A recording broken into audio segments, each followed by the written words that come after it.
Hello and welcome to the Maximum Sentence channel, where we discuss recent crimes and convictions and the maximum penalty handed down. You can also follow me on Facebook for updates and more true crime news. There will be a link to my Facebook in the description below.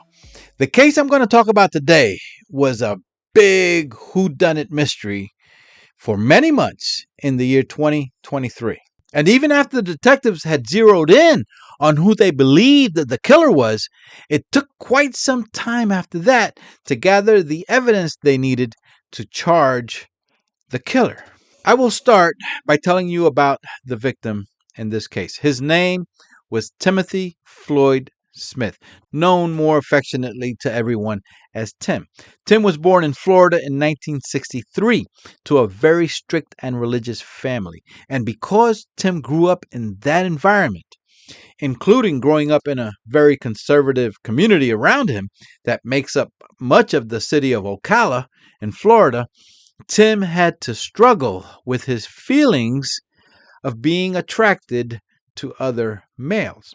And he hid those feelings as best he could, even into adulthood, going so far as to meeting a woman and deciding to marry her.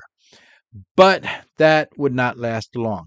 It appears Tim had realized at some point that that is not the type of relationship that he was interested in, and he would no longer fight or hide his feelings. He came out to his family and friends, and possibly as a surprise to him, they were all accepting of his lifestyle. Tim would later meet a man named Herbert Swilley, known more as Herb. Herb was born in 1968, so he was about 5 years younger than Tim.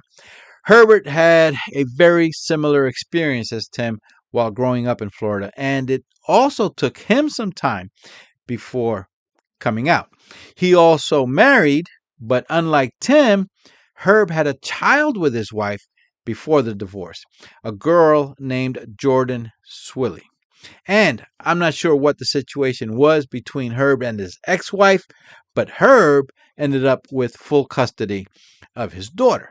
In the year 2015, Timothy Smith and Herbert Swilley got married, and Herb's daughter, Jordan, who was about 11 or 12 years old at the time, was right there with them. By all accounts, the three of them were living as one big happy family, and Jordan appeared very happy to have two dads.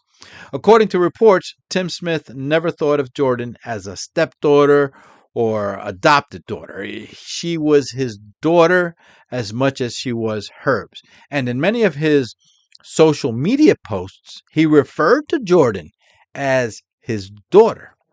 Tim had obtained a master's degree in social work and certification for assisted living, and he spent much of his professional life helping senior citizens and many others. After working in that field for about 30 years, sometime about the year that he got married to Herb in 2015, Tim became executive director of Brookdale Chambrel Pinecastle Memory Care in Ocala, where he would remain until he was murdered 8 years later in 2023.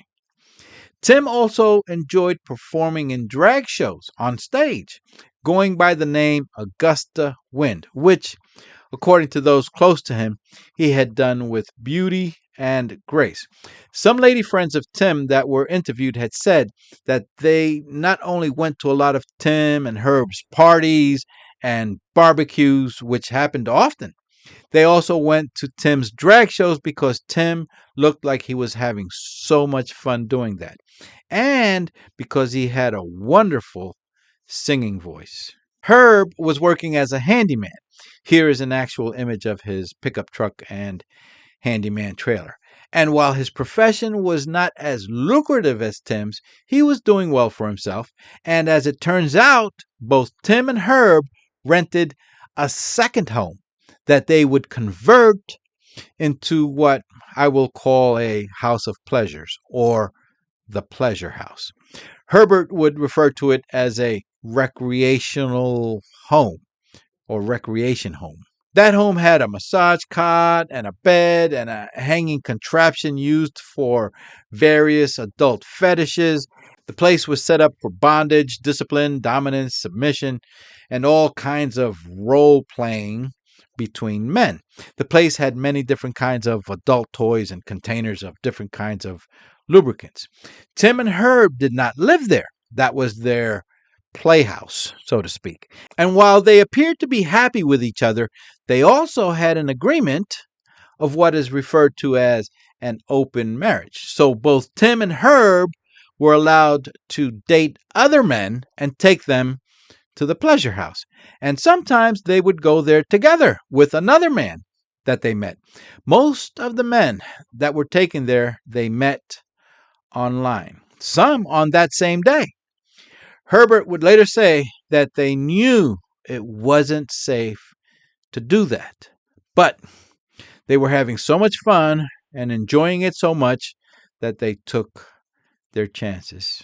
Well, that all came to a head on Friday, March 27th, 2023. Both Herb and his daughter Jordan, who was now 19 years old, would later tell investigators that the night before, on Thursday night, Tim was sitting on a recliner at home having a drink. Jordan said that she went to bed early that night, and Herb said that he went to sleep about 9:30 that Thursday night.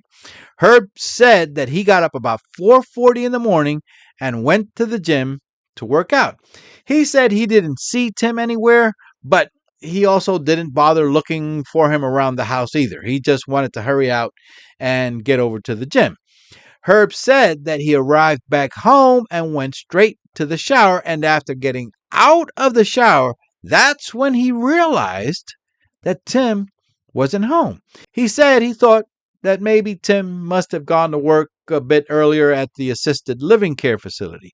So he didn't worry, and he didn't think much of it. Lastly, Herbert said that he never sees Tim's white Jeep ever at the house because Tim parks in the garage and Herb never goes in there.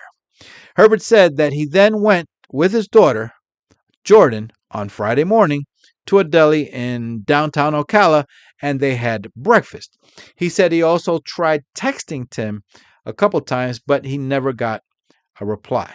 Herb and Jordan returned back home after breakfast, and it was a short time later that he received a call from Tim's workplace to inquire about Tim, because Tim never made it to work. Now Herb is thinking, according to him, that Tim must have gone over to their recreation home, the pleasure house, sometime during the night to meet with another guy, and maybe he got held up there somehow. So Herb drove his white pickup truck over to the pleasure house, and sure enough, Tim's white Jeep was parked outside. But Herb didn't have a key to get into the house. So instead of going back home to look for a key, he contacted Ocala police to do a welfare check. After police arrived on the scene, they contacted the landlord of the property, who came and opened the door. Police went inside and walked around, and they could tell that nobody actually lives there. The place was obviously being used for adult acts of intimacy from everything they saw around them. They then went into one of the bedrooms and discovered the nude, dead body of Timothy Smith on the floor, wearing only shoes on his feet. Police and detectives said that there was also a very strong smell of cleaning products and bleach throughout the room, and it looks like everything was wiped down. They could even tell from the smell on the body that the entire body was also wiped down with bleach. Investigators could also tell that Tim had some blunt force trauma to the head and he was strangled. But they were puzzled as to why Timothy had no defensive wounds on him. His hands didn't have any marks or scratches or anything. And Tim was a big man. He was a strong man who worked out in a gym frequently. Why wouldn't he fight back? It was like he must have been totally unconscious when he was attacked. The medical examiner would in fact determine that Tim's cause of death was severe blunt force trauma to the head and strangulation. Also, a toxicology report showed that Timothy Smith had more than 30 times the normal dose of diphenhydramine, the main ingredient found in Benadryl and certain sleeping pills, in his body. So he was first drugged and knocked out, or almost knocked out, before he was killed. The crime scene was processed and the investigation into the murder of Tim Smith continued for the next 8 months. At first, it was believed that someone who was very much opposed to the type of lifestyle that Tim and her were living had lured Tim to the pleasure house under the pretense of engaging in adult acts with him and ended up taking out his frustrations on Tim while there, making this a hate crime. But investigators delved deeply into that matter, and while the general consensus around the conservative town of Ocala was in disagreement with a same-gender marriage, nobody really cared. There was no sign from anyone as displaying a great hatred about it, or hatred towards Tim and Herb. Staff at the assisted living facility where Tim was the executive director were all questioned, and detectives learned about a man named Pedro that Tim had recently fired for inappropriate behavior towards one of the patients there. According to reports, Pedro had kissed one of the patients. I don't understand how one would want to kiss a patient at a nursing home. But detectives were able to quickly rule out Pedro when his alibi checked out. He was nowhere near the pleasure house around the time that Tim was there. And then detectives got lucky. They found a fingerprint on one of the bottles of lubrication in the house. It was one of the few things, apparently, that did not get wiped down. And they got a hit on the fingerprint to a man named James living in South Florida. They also learned that that man had family and friends in Ocala that he sometimes visits. The man was contacted by a detective who told James that he needed to be questioned at the police department in Ocala. The man agreed, but he never showed up at the scheduled date and time of the meeting. So detectives contacted him again. And this time, James told the detective that he really doesn't want to drive 5 hours from South Florida to Ocala just to be questioned. So the detective drove the 5 hours to South Florida. Once there, and after he knocked on the door, James told the detective that they needed to talk outside in the detective's car because he doesn't want his wife to hear any of their discussion. James said that he did have interactions with both Tim and Herb at the pleasure house on several occasions, and that he might have touched a lubrication bottle, but that he was in South Florida during the time that Tim was killed. He also agreed to hand over his cell phone. GPS location data was checked for the time period in question, and James was in South Florida when Tim was killed. It wasn't him. Of course, in any murder mystery, the spouse is always the first suspect that investigators have to look at. And this case was no different. Detectives learned from an insurance company that contacted them that shortly after Tim was killed in March, Herbert was contacting their insurance office to put in a claim on a policy of $330,000. As the spouse, Herbert, was the beneficiary. Detectives also learned that Herbert Swilley had also set up a GoFundMe account for help with funeral services and burial of Tim Smith, and that he had raised several $1,000s. But a lot of people do that, so that's not uncommon. And then a friend of Jordan, Herb's daughter, contacted detectives investigating the case and told them that Jordan had told her that she heard very strange, loud noises on the Thursday night that she went to bed early and had seen Tim on the recliner in the living room having a drink, that she was awakened by banging and other loud noises, and that soon after, her father, Herb, had peeked into the bedroom and told her to just ignore all the noises that she just heard, to just pretend that she never heard it. And when detectives wanted to question Jordan directly about what she had told her friend, Jordan said that she won't speak without a lawyer. So she was never questioned about it at that time. Detectives had also gathered call and text information from Tim's cell phone and learned that he was talking with two different friends that Thursday night while he was seated on the recliner. When those two friends were questioned, they said that Tim was supposed to meet with them the following morning at 9:30, but Tim never showed up. They also said, and this is important, they also said that Tim was complaining that he and Herb are having a lot of difficulties in their marriage because Tim was paying all the bills and everything, and Herb was not contributing anything towards expenses. So Tim had decided, with the help of these two friends, that he was going to look into an offer that he had gotten for another job opportunity in another county, that he was going to move out and leave Herb.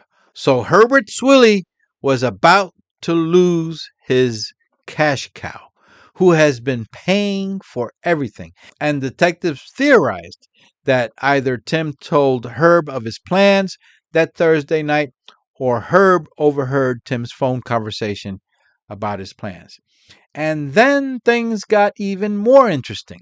Detectives had obtained surveillance videos from several different establishments along the road from the home where Tim and Herbert were living to the pleasure house. They could see that at about 2 o'clock in the morning, that Thursday night into Friday, Herb's white pickup truck with its very distinct features was seen traveling from his house towards the pleasure house. That was seen from a truck stop, and then a gas station, and then a convenience store very near that house. So when Herbert Swilley said that he went to sleep about 9:30 that night and didn't get up until morning to go to the gym, that was a lie. Who else would be driving his truck? He had it the following morning to go have breakfast with his daughter. Later that same night, Herbert's white pickup truck was seen again by the same surveillance cameras along the same roads going back towards his house. And then, a few minutes later, Tim's white Jeep is seen traveling along those same roads towards the pleasure house. And we already know that it was left parked there for police to find on Friday. Investigators theorized that Herb drove that Jeep and then later walked back home along some back roads because he was not seen walking on those same surveillance cameras. On November 3rd, 2023, about 8 months after the crime, Herbert Swilley was arrested and charged with the first-degree murder of his husband, Timothy Smith. The case took a while to go to trial, and on September 19th, 2025, he was sentenced to life without the possibility of parole.